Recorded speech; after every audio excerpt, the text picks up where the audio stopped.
All right, guys, one of my best friends that I've known for years hit me up and has a customer that wants an upcycled set of furniture. Marketplace find. Tell me what she wants. So she's got a salon here locally, and she's looking for old school vintage glamour, Sophia Loren type stuff. She has a real moody vibe, so we're gonna hook her up with a really dark piece. You guys have been asking for this kind of content, so we're gonna show you step by step how we take these two pieces and make them wow pieces. All right, so we're gonna have a two-part video. In our part one video, we're gonna show you guys how we're gonna take the top and we're going to make a black and gold, very subtle marble with our epoxy. Then on video number two, we're gonna show you how we finish out both the pieces and make the set.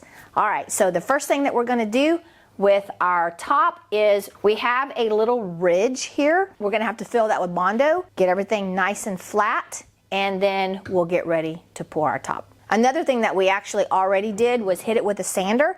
We took off this 90-degree edge. Now this edge is a little different. It's got some kind of indentions, ornate indentions, and all I did was take 220 sandpaper and I just smoothed it out. But as long as there's no 90-degree angles, we will be fine. Our epoxy is gonna flow really nicely over the edge. We're gonna start off by doing the top of this one countertop with epoxy. Then we're gonna do the rest of the furniture with paint, but that's gonna be in part two. So if you wanna see the complete reveal, stay tuned for part two. All right, so we're going to address the seam that we have here. I like to use bondo.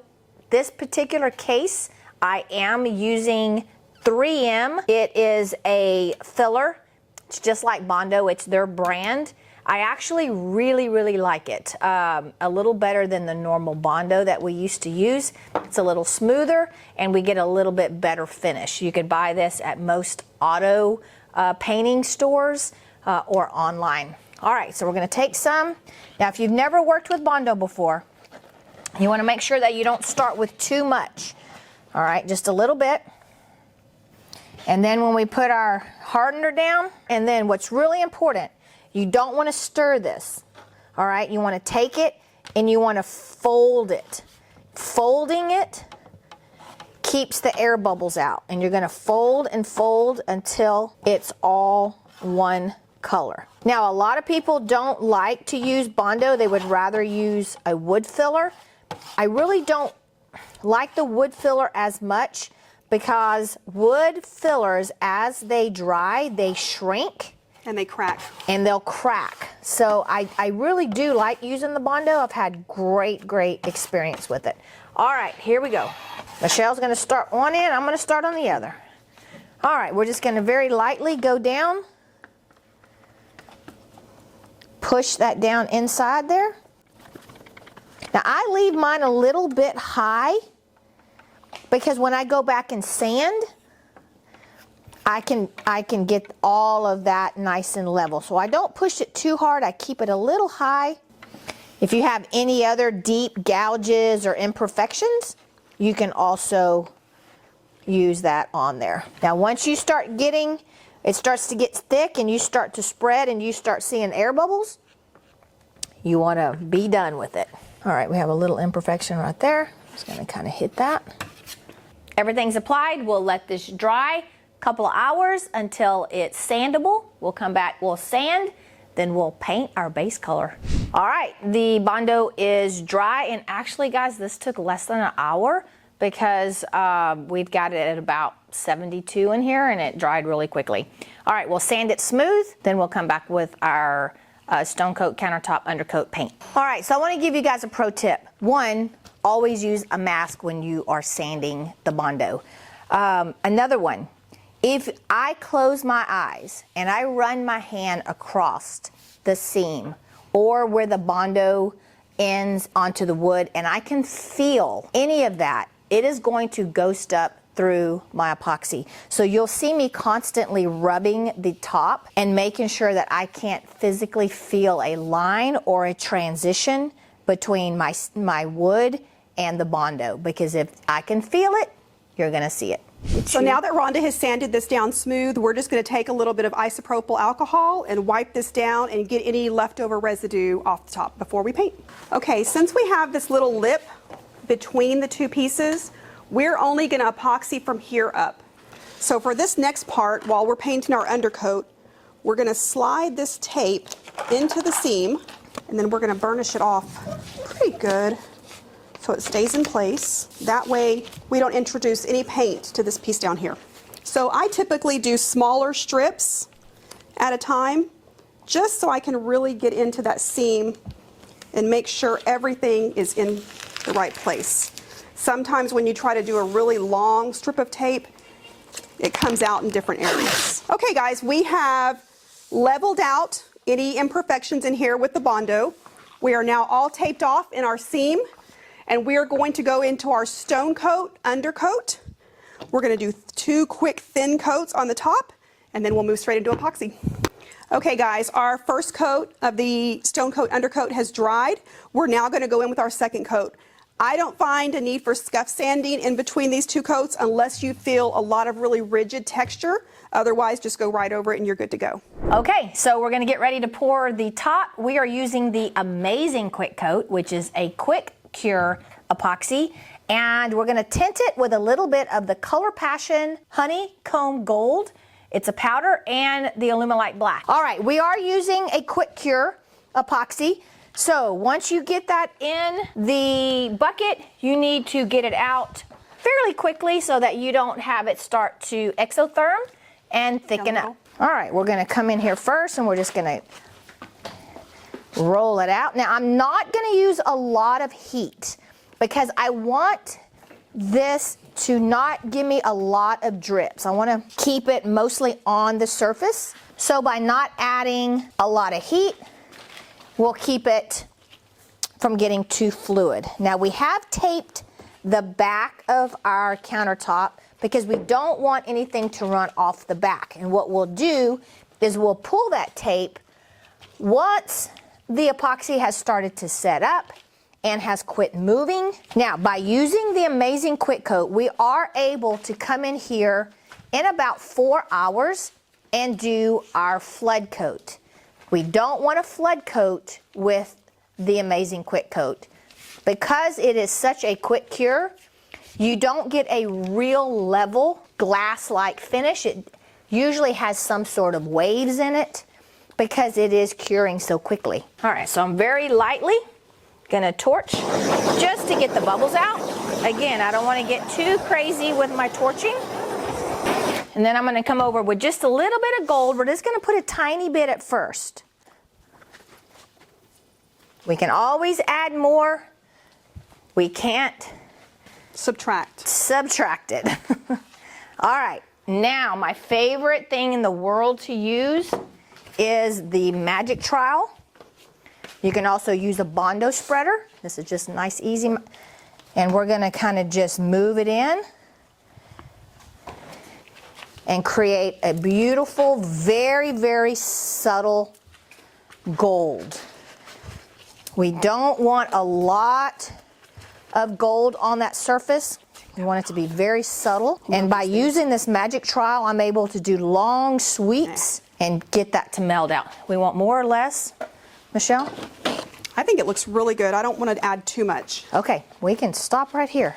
Yeah, that looks You like that? I do. She wants a subtle, dark vibe. I love that. That's classy and elegant. Yep, I love that. That is really pretty. Pro tip, guys, as soon as you finish with your magic trowel, clean it. Now what we're gonna do is 91% isopropyl alcohol mixed with a little bit of the gold powder. And we're gonna come over the top and mist that. And that's gonna give us a really subtle fracturing.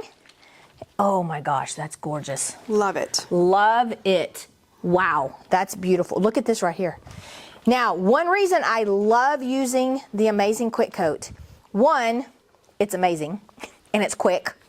2, I guess 3 would be it's going to hold my design because it's already starting to cure really quickly. It's not going to move, and so all these beautiful designs are going to stay. A couple of places I may come in and bring some gold and just use my finger is I just want to make sure I get a little bit of gold on those edges.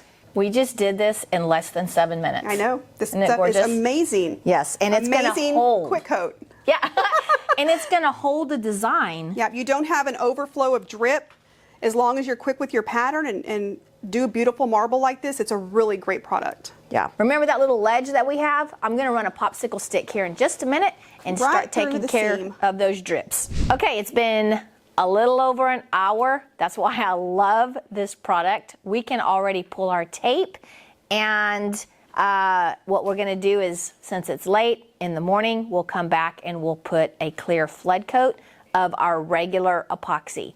The reason I don't like to do a flood coat with the amazing quick coat is because it is a very quick curing epoxy.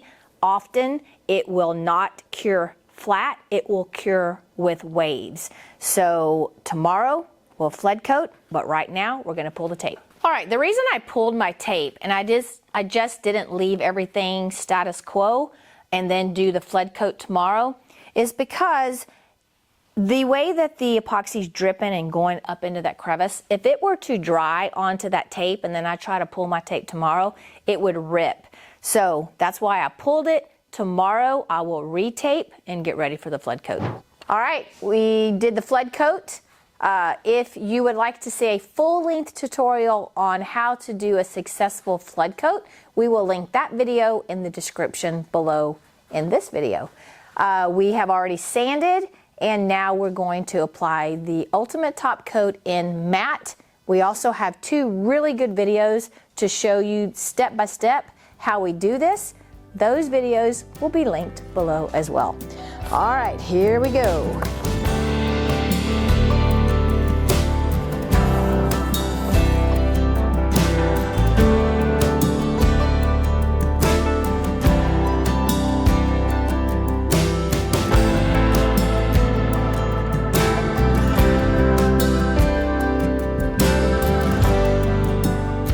Michelle, I love this piece. I think going with the epoxy top as opposed to just a painted top, because this is going to be in a high traffic salon. Absolutely. I think that was the way to go. Absolutely. And the gold is what kind of led us to the design that we went on top. Yeah, and I love that we went with a matte UTC to match everything that was going on down here with our chalk paint, and it blended everything together. Absolutely, absolutely. I think if we would have gone gloss, it would have just taken away from the whole vibe. Exactly. All right, well, good.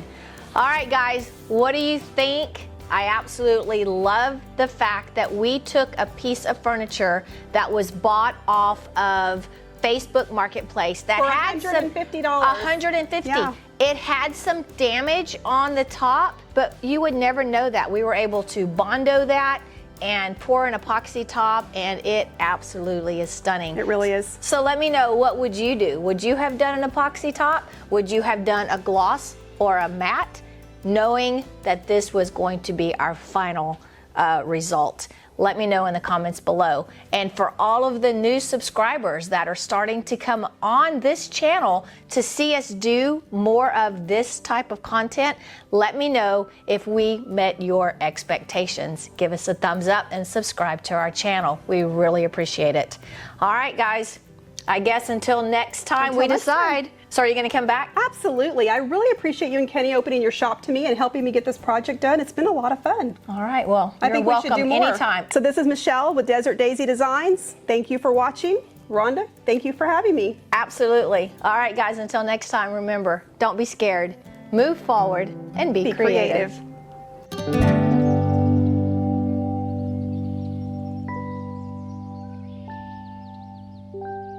Obviously, this is well-bent furniture. Very sturdy. Sturdy shit here.